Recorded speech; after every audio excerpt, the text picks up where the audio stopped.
tous, je suis ici avec Pierre de chez Aquaworld. Bonjour Pierre. Bonjour. Alors Pierre, qu'est-ce que tu fais chez Aquaworld? Je fais le commercial, je fais le livreur, je fais un peu homme à tout faire, quoi. Mais enfin, bon, c'est très agréable et il faut savoir mettre la main à tout, quoi. Alors bon, tu es la partie francophone, je veux dire, de chez Aquaworld, hein? On te voit un petit peu partout en France aussi. Oui, en fait, j'ai commencé sur la partie francophone de la Belgique, Bruxelles, aussi le Luxembourg, quelques clients en région néerlandophone aussi. Et alors, on développe énormément la France pour le moment, qui est un marché très porteur où le koi est occupé, la culture du koi est vraiment occupée à s'implanter. Absolument. Alors bon, qu'est-ce que Aquaworld? Aquaworld, c'est d'abord avant tout un fabricant de filtres, si je ne m'abuse. C'est un fabricant de filtres en polyester, ça c'est l'activité principale. Et depuis quelques mois, on s'est énormément développé dans les bassins aussi en polyester.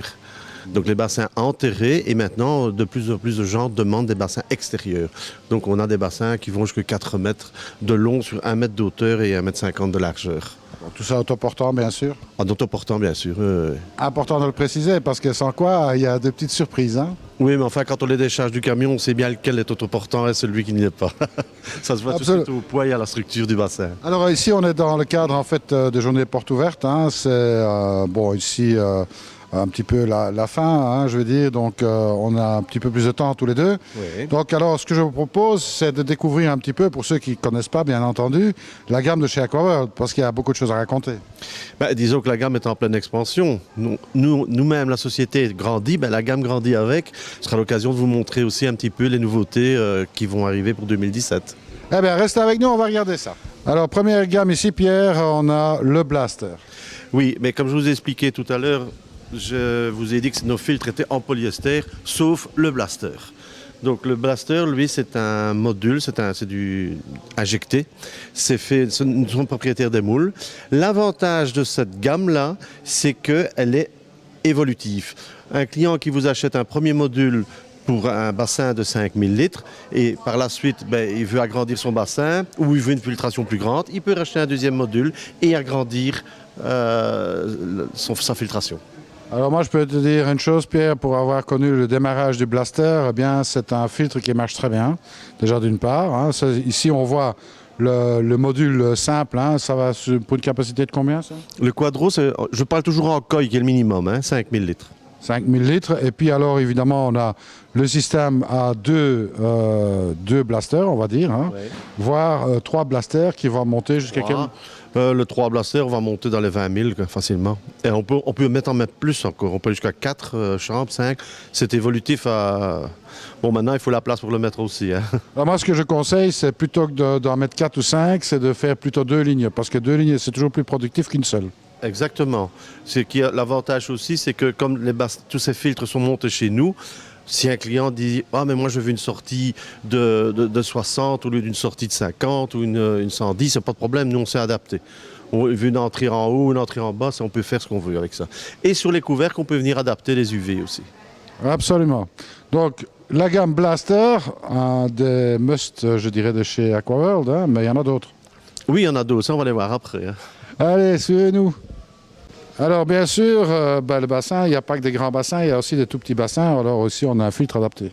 Oui, en fait, le premier filtre que nous avions, c'était le Quadro à côté qui, lui, était pour des bassins de minimum 5000 litres.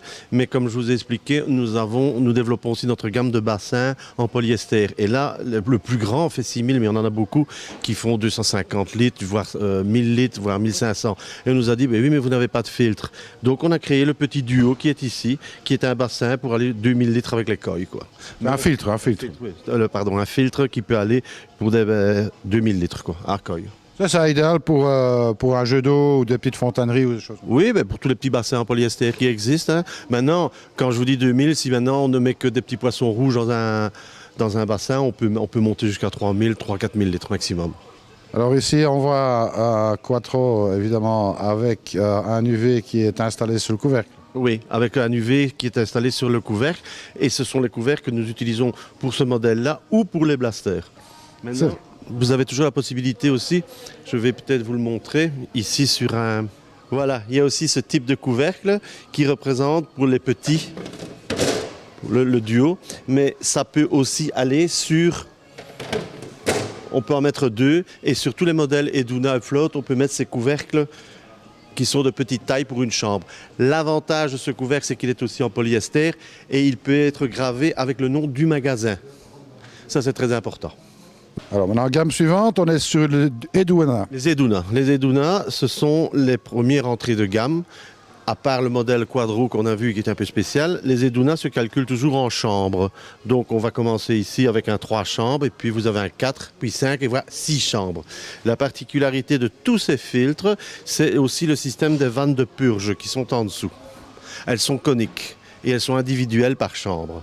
Ça, c'est un gros avantage des filtres de chez Aquaworld. Ça, bon, les vannes et tout ça sont livrés avec. C'est toujours complet, les vannes, les matières filtrantes, et ce sont toujours des matières filtrantes de première qualité. C'est du tapis japonais, il est bien siliconé et de 3,8 d'épaisseur à chaque fois. C'est ça, alors bon, bien entendu, je parle maintenant pas pour les particuliers, mais pour les magasins, ils peuvent aussi l'obtenir sans les masses médias. Et éventuellement, si un client demande d'avoir sans les masses, c'est possible aussi. Maintenant, nous avons aussi des clients qui demandent à ne pas avoir de brosse et avoir tout tapis japonais. Si vous l'utilisez par exemple avec des pré-filtres à tambour ou de que sais-je avant, avec des lagounages, on peut supprimer le système de pré-filtre et mettre tout tapis japonais. Et on a même un modèle que l'on verra plus tard en Escada qui a été fait exprès pour ça.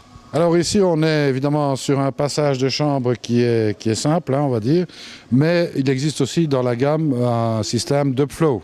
Oui, les systèmes d'upfloat qui permettent toujours d'avoir l'eau qui vient par le bas du filtre. Voilà, donc on a toujours l'entrée d'eau qui se fait dans la première chambre et ici on a le système upfloat. Donc l'eau, c'est une chambre intermédiaire, l'eau rentre, elle passe par le bas et remonte toujours. On a à chaque fois, on a ceci qui arrive sur chaque bassin. Et ce qui était important, ce sont des clients qui nous l'ont fait remarquer. Avant, on faisait toujours l'entrée d'eau par le haut. Et certains clients nous ont demandé de le faire par le bas, justement pour gagner encore une chambre par le bas. Alors voilà, ici on est sur une autre gamme, hein, une autre gamme de filtres. Oui, en fait, tantôt on a montré les Eduna. Les Eduna, donc vous avez toujours un gabarit, hauteur, largeur et puis la longueur, le nombre de chambres. Quand on change de nom, ici on va être sur les Escada Tiny, donc les petits Escada, c'est simplement le volume qui va être différent. C'est pour des bassins déjà beaucoup plus grands. La différence des Tiny, c'est qu'ils sont bas et vous avez le upfloat qui est intégral à la cuve. Ce modèle n'existe qu'en upfloat pour les Escada Tiny. Après, il faudra passer sur les Escada standards qui, eux, sont toujours aussi en upfloat avec. Encore toujours le backwash qui sont prévus, bien entendu, avec un système conique. Oui. Les vannes sont toujours livrées avec, etc. Toujours complet. C'est toujours complet, vannes, les brosses, les entrées. Et encore une fois, comme pour tous les autres modèles, si un client veut des spécifications à la construction du filtre, il nous le précise. Et si c'est faisable, on le fait. Alors on va voir l'autre modèle. Ici, on est sur la gamme Escada.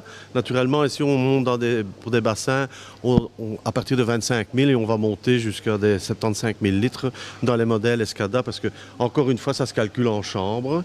Et comme je vous avais dit, la nouveauté de cette année, c'est le 2 chambres qui, lui, est fait uniquement avec tout tapis japonais. C'est vraiment pour un où il y a déjà un pré-filtre avant. Ou quelqu'un qui veut améliorer aussi une filtration existante. Donc un Escada un peu particulier ici, puisqu'on a un Escada avec il n'y a pas de flow ici. On voit deux grands trous béants, je veux dire, sur la séparation centrale. On remarquera aussi que, bon, par rapport au filtre précédent, que la hauteur est beaucoup plus importante. Hein. Si on voit, je prends la version précédente, vous voyez la différence de hauteur hein, par rapport au Tiny est quand même relativement importante. Alors ce qui est intéressant dans cette version-là pour les tapis japonais, c'est que c'est vraiment adapté pour ceux qui ont une filtration par filtre à tambour. Filtre à tambour ou un lagounage avant ou alors agrandir une filtration existante. Vous disiez qu'il n'y avait pas de flotte, mais c'est possible d'en placer un dessus aussi. Ouais, par contre, avec le filtre à tambour, le flow, ça ne marche pas, donc il vaut mieux garder cette version-là. Ouais, comme le filtre à tambour se généralise, c'est peut-être intéressant de signaler que cette cuve existe, certainement, parce que bon, l'avantage aussi, c'est qu'on peut moduler, donc ce qui veut dire qu'on peut soit utiliser cette cuve pour mettre du tapis japonais, mais on peut imaginer mettre autre chose, hein, comme de l'Helix ou du Calnes. Exactement, c'est pour ça que ce modèle-là va être dans notre catalogue présenté vide. Alors ici, on pourra remarquer qu'il n'y a pas d'entrée ni de sortie. Bon, il y a bien entendu les backwash, mais Oui. parce que bon, les entrées et les sorties sont à définir par le client. En fait, on peut avoir 2 entrées de 110, 3 sorties ou 3 entrées, 3 sorties. C'est un petit peu à la demande. C'est un peu à la demande de ce que le client veut. C'est pour ça que nous, ici, il est dans un état brut. Et c'est le genre d'article souvent que l'on vend à la demande aussi. C'est pas le genre d'article qu'on va mettre en magasin et dire voilà, c'est tout fait, c'est comme ça. Non, le client va à la spécificité de leur client pour l'adapter, quoi. Absolument. Alors ici, on a, pour ceux qui veulent vraiment avoir une filtration gigantesque, ben, le Citadel, c'est fait pour eux. Encore une fois, il n'y a pas de flot ici, donc idéal pour mettre avec un tambour. Oui, en fait, celui-ci, c'est le plus grand que nous avons à l'heure actuelle. C'est un qui est recommandé pour des bassins de 100 000 litres. Il est proposé en 3 versions. En version vide, c'est rare, il est au catalogue aussi en version vide ou en version complète. Et en leur apportant aussi sur beaucoup de nos modèles, vous pouvez toujours les avoir en version pompage ou en version gravitaire. Ça, c'était important de le préciser aussi. Ah là, ça, je pense que c'est vraiment très important. D'ailleurs, il faudra que les gens qui regardent un petit peu cette vidéo, s'ils sont intéressés par ce filtre-là, de surtout pas oublier de dire que c'est en pompage ou en gravitaire, parce que ça fait une grosse différence. Ah oui, c'est très important. Ça ne change rien au prix, mais à la fabrication, là, c'est tout à fait différent. Absolument. On continue. Alors Pierre, ici, on a un modèle unique. Hein. En fait, c'est le premier modèle à Vortex, c'est le Pinta. C'est le Pinta. Mais comme vous voyez, on a utilisé le Vortex comme pré-filtre. On s'est aperçu que ça avait meilleur résultat quand on avait des brosses dedans que utiliser vraiment le système Vortex. Alors, les upfloats sont en monocoque, donc sont intégrés au filtre, et il est plus bas que toute la moyenne. C'est très facile quand on a un bassin hors sol pour le cacher derrière ou quelque chose. C'est un filtre qui va pour 25 000 litres, et l'avantage c'est que bon, il est tout seul, il coûte un peu moins cher que les autres aussi, mais il a un résultat de filtration identique aux autres. Alors, juste à côté, on a une gamme qui est très très connue. Hein. Oui. On vous a d'abord présenté toute la gamme des filtres de série et le Pinta que vous venez de voir, c'est le premier donc, de la gamme des Vortex. Et ici, vous avez ce qu'on appelle les Pristigna Economy. Pourquoi Economy? Parce qu'ils ont été calculés pour avoir un prix un peu moindre. La seule différence, c'est que le système de filtration par le dessous. C'est encore un système où vous avez une seule cuve de purge en dessous et qui est raccordée avec des tuyaux. Voilà, ça c'est le modèle Pristigna. Et là, le Vortex est vide. Maintenant, le client peut mettre ce qu'il veut dedans. Hein. Absolument, rien n'empêche de mettre des brosses. Non, on peut mettre des brosses. Il y a quelquefois des clients veulent filtrer sur du charbon ou quelque chose. Ça, ils font ce qu'ils veulent, quoi. Hein. Absolument. Alors ici, bon, on a la suite, mais un peu plus grand, hein, toujours en Pristigna. Oui, alors ici, nous avons les Pristigna qui sont différents donc des économies par le fait que voilà, on a élaboré le Vortex en mettant un système de RDS. Ça veut dire qu'on va obliger l'eau à passer sur toutes les brosses et en dessous, il y a une sorte de cloche avec un passage pour l'eau pour les saletés tomber dans la cuve de purge qui se trouve en dessous. Il existe d'autres modèles avec des micromodules comme vous avez là-bas qui est une griffe inox. Ça demande un petit peu plus d'entretien, mais ça fait une filtration beaucoup, beaucoup plus fine. C'est souvent utilisé même pour des gens qui veulent faire des étangs piscines. C'est ça. Alors, une petite gamme ici de bassins, je veux dire, un peu de toute taille, hein, puisque bon, on est sur des bassins qui permettent de faire des jeux d'eau, etc. Ça, c'est des bassins extérieurs, tout ça. Oui, c'est surtout des bassins extérieurs en polyester. Et ce qui est important aussi de préciser, par rapport aussi pour les filtres, c'est la même chose. Ces bassins sont faits à la main, ils ne sont pas pistolés. Ce qui permet, quand ils sont faits, on peut mettre du polyester plus important sur les arêtes, sur les côtés. Parce que quand on met au pistolet, ben c'est la même chose partout. Tandis qu'ici, ils ont été faits, donc c'est fait à la main et on peut renforcer les endroits plus sensibles. Alors, on a aussi les bassins autoportants, hein, donc ça, on va aller jeter un coup d'œil, restez avec nous. Alors ici, Pierre, une petite particularité, hein, on a un bassin extérieur, bien entendu, Oui. mais qui a un compartiment, là, c'est un projet. C'est un projet, en fait, on est occupé à lui mettre un filtre intérieur qui va fonctionner avec un airlift. Donc le filtre sera intégré au bassin. C'est ça, donc bah voilà, airlift, pompe qui fonctionne avec de l'air. Avec de l'air, oui. Et comme il ne mesure que 53 cm de haut et que le bord a été mis avec une arête, celui-ci peut aussi fonctionner hors de l'eau, aussi bien enterré que hors de l'eau. Absolument. On va aller jeter un coup d'œil maintenant sur les autoportants. Alors, encore une nouvelle division ici chez Aquaworld, un peu de la pierre de décoration qui sont en fait en polyester. Oui, elles sont faites en polyester. Il y a des rochers avec possibilité de mettre une pompe avec de l'eau. On peut avoir le rocher simple, ou alors on peut aussi avoir le rocher où on a mis 4 prises étanches avec 10 mètres de câble dedans. C'est ça, plus encore des cascades, bien entendu. Plus encore des cascades qui sont faites en côté droit ou côté gauche, en plusieurs couleurs. Et on en a même une qui fait 1,80 m de long, qui est en 3 pièces. Bon, alors ici, on voit la petite fontaine avec le bac intégré, donc c'est pratique, hein, puisque bon, on peut cacher ça facilement, on peut intégrer ça facilement dans un jardin. Oui, bon, ce sont des bassins qu'on enterre et puis on remet ça dessus. Il est très important aussi d'expliquer que le couvercle est très épais. Pourquoi? Parce que ça doit permettre de supporter quand même du poids quand on le met dessus. Et il est fait en polyester aussi. En plastique, ça plie, ça ne tient pas. Alors ici, le rocher en particulier est un peu bizarre. Je vais aller l'ouvrir, donc j'ai besoin de mes 2 mains. Voilà, donc ça c'est un rocher en polyester. Je précise quand même que ça fait son poids, donc il n'y a pas de risque que ça s'envole. C'est fait pour cacher un petit filtre. Le duo qu'on a monté en entrée rentre dedans. Il y a des entrées sur le côté qui ont été faites pour pouvoir passer les tuyaux. Et le couvercle, on peut mettre aussi une pompe à air. On peut placer un UV extérieur aussi dedans. Ça sert de décoration et de protéger aussi le technique, quoi. Bon, Pierre, ça fait son poids, mais quand même moins qu'une vraie pierre. Ah oui, c'est plus facile à déplacer qu'une vraie quand même. Alors voici les autoportants. Oui, ici c'est la gamme de bassins autoportants. C'est à la mode maintenant. On fait une petite garniture en bois ou en pierre autour. Et un petit avantage aussi, on n'y pense pas toujours, ça peut être mis dans des terrains en pente. On arrive avec le terrain au-dessus, au niveau du bassin, et de l'autre côté, on est plus en pente. Ça sert à ça aussi. On voit bien les structures de renfort qui sont faites tout le tour.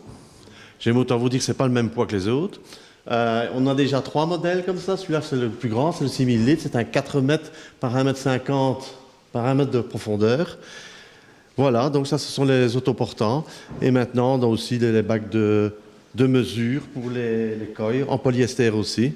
Alors bon, très important, parce que ce bac de mesure, il est quand même un peu particulier. Déjà, il y a la partie que je montre ici qui permet de mettre le nez du koi dessus, je veux dire, hein, donc c'est la taille, on voit que c'est la mesure 0, ce qui permet d'avoir une mesure exacte, parce que ce n'est pas tous les bacs qui permettent de faire ça. Et en plus, celui-ci en particulier fait 1,20 m de long, donc ça permet de mesurer des koi de très grande taille. Tout le monde n'a pas ça, mais bon, voilà. Oui, tout le monde n'a pas ça, mais enfin bon, ça permet de mesurer les koi de grande taille. Et ce qui était très important aussi, c'est que comme c'est du polyester, on arrive à avoir cette teinte de couleur bleue brillante